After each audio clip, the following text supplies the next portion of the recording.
अस्सलाम वालेकुम दोस्तों, कैसे हैं सब? उम्मीद है खैरियत से होंगे। तो दोस्तों सोचें, अगर आप खला में सफ़र कर रहे हों और अचानक आपके सामने एक ऐसी जगह आ जाए जहां सब कुछ गायब हो रहा है, सितारे, रोशनी और हत्ता के वक्त भी सब कुछ एक अंधेरी खाई में निगलता जा रहा हो। ये क्या है? एक राक्षस या कायनात का सबसे बड़ा राज? जी हाँ दोस्तों, ये है ब्लैक होल। लेकिन सवाल यह है कि इंसान ने इस खौफनाक और पुरअसरार हकीकत को कैसे दरियाफ्त किया।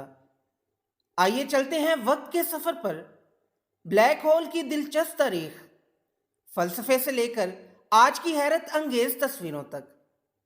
जानने के लिए वीडियो को एंड तक देखें और जिन्होंने मेरा चैनल सब्सक्राइब नहीं किया वो ज़रूर करें, ताकि इसी तरह हिस्ट्री से मुतल्लिक आपके नॉलेज में इजाफा होता रहे। तो चलिए दोस्तों, वीडियो शुरू करते हैं।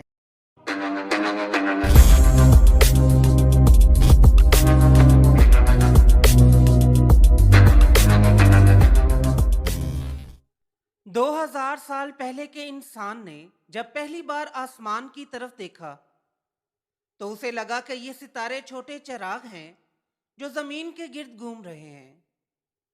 यूनानी फलसफी अरस्तु ने कहा था कि कायनात में खला नाम की कोई चीज नहीं, हर चीज किसी न किसी सब्सटेंस से भरी हुई है। वक्त गुजरा और साइंस आगे बढ़ी। 1600 की दहाई में आइजैक न्यूटन ने अपनी मशहूर कानून कशिश शकल पेश किया। न्यूटन ने कहा कि हर चीज दूसरी चीज को खींचती है, जितनी ज्यादा मास होगी उतनी ज्यादा ग्रेविटी होगी। अब सवाल पैदा हुआ, अगर कोई सितारा इतना भारी हो कि इसकी ग्रेविटी रोशनी को भी जाने ना दे तो क्या होगा? यह सवाल 1783 में जॉन मिचेल ने सबसे पहले उठाया।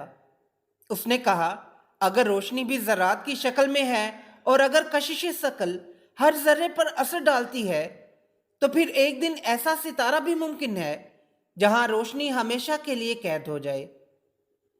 इस ख्याल को उस वक्त के लोग डार्क स्टार कहते थे। कुछ साल बाद फ्रांस के साइंसदान पियर लाप्लास ने यह ख्याल सपोर्ट किया। उसने कहा, ऐसे डार्क बॉडीज वाकई मौजूद हो सकते हैं, लेकिन हम इन्हें कभी देख नहीं पाएंगे क्योंकि इनमें से रोशनी बाहर नहीं निकलती। लेकिन मसला यह था कि उस जमाने में रोशनी की असल नेचर मालूम नहीं थी। कुछ लोग कहते थे ये ज़र्रात हैं, कुछ कहते थे ये लहरें हैं। इसलिए डार्क स्टार का तस्वर धीरे धीरे भुला दिया गया। 19वीं सदी के आखिर तक साइंसदान कशिश शकल को सिर्फ न्यूटन के असूल से समझते थे। लेकिन फिर एक ऐसा दिमाग आया जिसने सब कुछ बदल दिया, एल्बर्ट आइंस्टाइन। 1915 में इसने अपनी जनरल थ्योरी ऑफ रिलेटिविटी पेश की। इसने कहा, ग्रेविटी कोई नजर न आने वाली फोर्स नहीं है, बल्कि स्पेस और टाइम खुद ही खम खाते हैं और ये खम मास और एनर्जी की वजह से पैदा होते हैं। ये बिल्कुल ऐसे ही है जैसे आपने एक भारी गेंद कपड़े पर रख दी, कपड़ा नीचे दब जाएगा। अब अगर कोई छोटी गेंद इसके करीब आए तो वह भारी गेंद की तरफ लिपकेगी। यही कुछ स्पेस और टाइम के साथ भी होता है। इसी दौरान 1916 में एक और साइंसदान कार्ल श्वार्ज़शील्ड पहली जंग अजीम के मैदान में बैठा था। इसने आइंस्टाइन की मसावात को हल किया और एक हैरत अंगेज नतीजा निकाला। अगर कोई चीज बहुत ज्यादा मास रखती हो और बहुत छोटे हुजम में सिमट जाए तो वो स्पेस और टाइम को इतना मोड़ देगी कि वहां से कुछ भी बाहर नहीं निकल पाएगा, हत्ता कि रोशनी भी नहीं। उसने इस मुकाम को श्वार्ज़शील्ड रेडियस कहा। यह वो फासला है जहां के अंदर अगर कुछ गया तो वो हमेशा के लिए फंस जाएगा। आज हम इसे इवेंट होराइजन कहते हैं। लेकिन उस वक्त के साइंसदानों ने कहा, यह महज रियाजी का खेल है, हकीकत में ऐसा कुछ नहीं हो सकता। वो नहीं जानते थे कि एक दिन यह रियाजी ही हकीकत बन जाएगी। पहली जंग, दूसरी जंग और फिर सर्द जंग, इंसान खला को जानने के लिए बेताब हो गया। 1950 और 1960 की दहाइयों में जब ताकतवर दूरबीनें और एक्सरे डिटेक्टर बनाए गए तो साइंसदानों ने खला से अजीब सिग्नल्स पकड़ने शुरू किए। वो देख रहे थे कि कुछ जगहों से इतनी ताकतवर शुआएं निकल रही हैं जैसे कोई नामालूम चीज कायनात को जला रही हो। तहकीक हुई और पता चला कि ये वही चीज है जिसे कभी डार्क स्टार कहा गया था। फिर 1964 में एक हैरत अंगेज दरियाफ्त हुई, सिग्नस X1। ये ब्लैक होल जमीन से तकरीबन 6000 नूरी साल दूर है। साइंसदानों ने देखा कि ये अपने पास के एक बड़े सितारे से मादा खींच रहा है। वो मादा घूमते हुए एक आग के तूफान की शक्ल इख्तियार करता है और शदीद एक्स रेज खारिज करता है। ये ऐसा ही था जैसे ब्लैक होल अपनी भूख पूरी कर रहा हो। जब यह दरियाफ्त हुई तो कुछ साइंसदानों को यकीन नहीं आया, लेकिन मजीद ऑब्जर्वेशंस ने यह साबित कर दिया कि ये ब्लैक होल्स हकीकत में मौजूद हैं। अब वो चीज जो कभी फलसफे और रियाजी तक महदूद थी, खला की एक जिंदा हकीकत बन चुकी थी। लेकिन कहानी यही खत्म नहीं होती।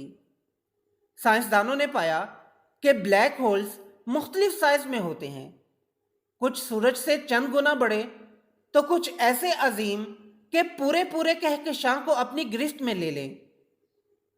इन्हें स्टेलर ब्लैक होल्स और सुपरमैसिव ब्लैक होल्स कहा जाता है।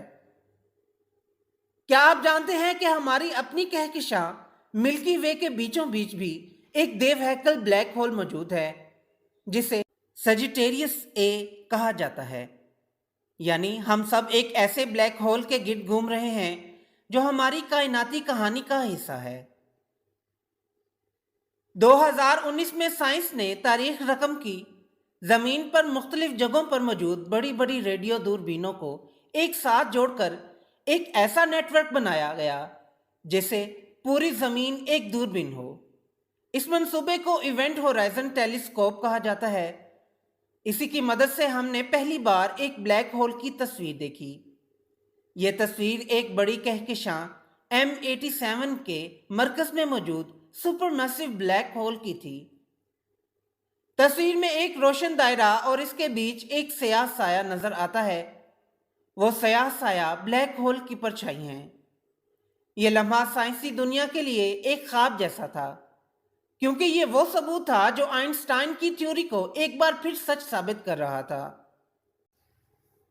जब दो बड़े ब्लैक होल आपस में टकराते और एक हो जाते हैं तो वो इतनी जबरदस्त ताकत खारिज करते हैं कि कायनात में लहरें दौड़ जाती हैं। इन लहरों को ग्रेविटेशनल वेव्स कहा जाता है। इनका वजूद आइंस्टाइन ने 100 साल पहले पेशगोई में बताया था, लेकिन पहली बार 2015 में इन लहरों को बराह रास्त पकड़ा गया।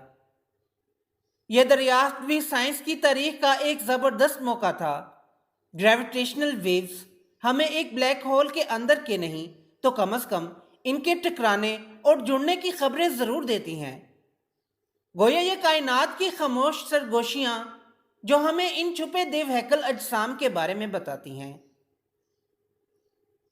आमतौर पर हम समझते हैं कि ब्लैक होल हर चीज निगल लेते हैं और खुद कभी खत्म नहीं होते, लेकिन साइंसदान स्टीफन हॉकिंग ने कहा कि ब्लैक होल भी थोड़ी थोड़ी करके अपनी तवानाई खारिज करते हैं। यह तवानाई हॉकिंग रेडिएशन कहलाती है। इसका मतलब यह है कि बहुत लंबे अरसे बाद ब्लैक होल भी खत्म हो सकते हैं। लेकिन यहां एक बड़ा सवाल पैदा होता है कि जो चीज ब्लैक होल के अंदर चली गई, इनकी मालूमात या इनका राज कहां जाता है? क्या वो हमेशा के लिए खो जाता है या किसी ना किसी शक्ल में बचा रहता है? यह मुअम्मा आज भी साइंस का सबसे बड़ा राज है। आने वाले वक्त में नई दूरबीनें और मिशन हमें मजीद आगाही देंगे। शायद एक दिन हम ब्लैक होल के अंदर के राज भी जान सकें। इस वक्त तक ब्लैक होल इंसान के लिए एक ऐसा भेद है जो जितना खुलता है उतना ही और पुरअसरार लगता है। तो दोस्तों, ये थी ब्लैक होल की हैरत अंगेज कहानी। एक सफर फलसफे से साइंस तक और आज की जदीद तस्वीर तक। تو دوستو یہ تھی آج کی ویڈیو پسند آئی ہو تو لائک ضرور کریں اور میرے چینل کو سبسکرائب کریں. پھر ملتے ہیں ایک نئی ویڈیو کے ساتھ. تب تک کے لیے اجازت دیں. اللہ حافظ.